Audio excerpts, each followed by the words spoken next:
So I wanted to go ahead and make a compilation of videos to give people some helpful hints on how to catch a horse that has been difficult to catch or is becoming more difficult to catch.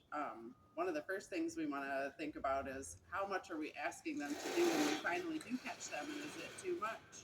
Are they enjoying themselves? It's a good thing to reflect on. One of the big things I like to really try to let sink in with people is how much we touch their face and what a personal space that is for them, and how they don't really do it to each other in the wild. If they do touch each other's faces, it's merely just to like bump noses and share some information that way. So it's pretty unnatural. And a lot of times as we go to approach their faces and pet them and stuff, they tend to look away and very obviously communicate that they don't prefer that interaction at all. So when we continue to pursue them in order to pet their face, when they tell us they don't like it, we're not communicating awareness of their discomfort at all, which isn't really friendly. We already handle their face enough to get what we want, whether it's like to just put their halter on and lead them from their pasture to their stall, or if it's to get their halter on to take them in and brush them and saddle them and take them out for a ride. We just do a lot involving this part of their body, and I like to touch base on that idea because they don't generally appreciate it. And if they do, it's because the person handling their face has developed enough feel and understanding of whether the horse is enjoying the touch or not in the first place, in order to have a horse feeling comfortable and receptive to that. One of the second components of how to catch a horse who isn't accepting being caught very well is to reflect on our approach. Are we showing up 10 minutes late to our lesson and rushing out to the field to go grab them and carrying that energy along with us? As we do approach them, are we driving them away, or are we having a discussion? Because a lot of times when we walk up with an agenda alone, that's enough energy to drive a horse away and make them feel like they should leave. And then we are cussing under our breath about how terrible they are and how they never listen, when we are the ones who ask them to leave in the first place. So your approach is a big thing. Is it communicating to them that you're acting like a predator, or are you having enough of a conversation with them for them to feel like you're friendly? Are you pursuing them if they try to leave? Because if this was a horse having a conversation with another horse and they were trying to be friendly, like say if I wanted to be friends with Caruso here, if I walked up to him and I was another horse and he went to leave and I kept going after him, I would be chasing him. But if he went to leave and I took a step back and said, "Oh wait, no, don't," it's all a lot about how we perceive their behavior and how we, make a real attempt to see it through their perspective. How does it make them feel when we walk up to them really charged, full of energy, and carrying the weight of our day with us, versus grounding ourselves, taking a breath, and approaching slow enough to make them feel comfortable as we show up? How would their friends do it? And again, like if I was trying to be friendly with Russo and if I was another horse, I probably wouldn't keep chasing him if he went to leave, just like I wouldn't keep touching his face if he asked me not to do that. Those are some of the big important parts of the second, component of catching a horse. Making sure that we are energetically aligned enough to make a horse feel safe in our presence, because asking them to be caught further than feeling safe around us is a big ask. All right, so our third component to catching a horse that is difficult to catch, and these are just the steps we're going to work on before we actually go to catch our horse. We're going to check all three of these boxes and make sure we're doing all three of these well, or with enough thoughtfulness that it's making the horse feel like they want to participate. Haltering thoughtfully. Practice haltering your horses. Okay, it's the most important skill to have in order to have real connection when we want to ride them.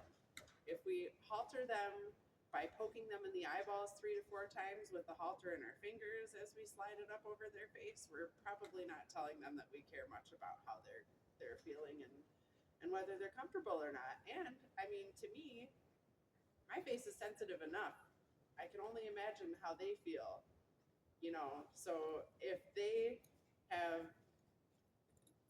you poorly handling their face to look forward to every time you show up with a halter, that might be your first problem. And this isn't to be critical about people who are still getting to know horses and learning how to do these things. That's why we have some of these calmer, quieter horses who will tolerate more as we hone in our skills. But if you don't have a horse like that, find a teacher who does, because your horse is going to be driven further away from you by your lack of skill in this department, okay? I still have a lot of these halters around. I do recommend that a lot of people invest in a good rope halter, and I'm not talking about your $10 rope halter from Tractor Supply. Something with good feel to it, something that has a nice weighted rope to it. But anyways, I'm going to show you how I used to halter horses and how it makes this horse go crazy and how he doesn't like it, and a few different ways that you may be haltering your horse and you're not making it a very pleasant experience for them. For example, these halters that unclip at the throat latch here. Now, I'm not saying you can't get good at this either, nor will you not catch me doing it like this anymore. I do have a looser catch halter, as we call it, thank you, that I use, and I do still slip over their face like this. But if you are to do it like this, you need to make sure, like I'll do it well and I'll do it poorly here in a minute, you need to make sure that it does not involve poking them in the eye. So I slid it sideways and made sure it cleared both eyes and ears as I put it on. But I don't really recommend a lot of people haltering like this unless you're tall enough to reach over them without bending their ears out of place and everything. What I would like to see is more people unbuckling it from the crown piece and catching them like this. Now, there's also a way to do this wrong. If you come up underneath them and go to put this halter on while lifting your arm up and pushing their head away from you while you're haltering, and then you're cursing under your breath because your horse is lifting their head up and away from you while you're pushing it up and away. That might be one of the things that you're having issues with. All right, it's also important to have your equipment organized as you approach your horse. So don't show up with your rope all tied. I don't know, some people loop them, some people have them like this, but I don't suggest putting your horse's halter on and then getting your equipment organized. It needs to be in the other order. Have your equipment organized and then get your horse haltered. I find that these buckles are a little too heavy to have on the halter, as I do halter them in halters with the buckles and the metal. If it's a rope halter, it's not that big of a deal, but that's just too much for any human to be expected to handle and maintain on top of trying to work through this step with some finesse. So by the time I reach his crown piece here, and I ask him to let me put a halter on, again, like I said, if you say your horse is too tall to halter him this way, it's because they're not putting their head down and willing and accepting the halter yet. I'm just going to scoop his nose up like that, and if I need to, instead of pulling up hard against his face to get all this adjusted, I will hold this, come through here, gently place that along his nose, make sure this is tucked up nicely, and then we'll buckle it. But again, haltering like that avoids the two key parts of what makes them uncomfortable while being haltered. Just getting their eyes poked and having their ears bent and twisted and tangled up in their hair. So again, a few things we can do to think about how what we're doing with them makes them feel in order to make it a more pleasant experience. Because if it's not pleasant for them to experience, they are going to turn and run when you show up with the halter.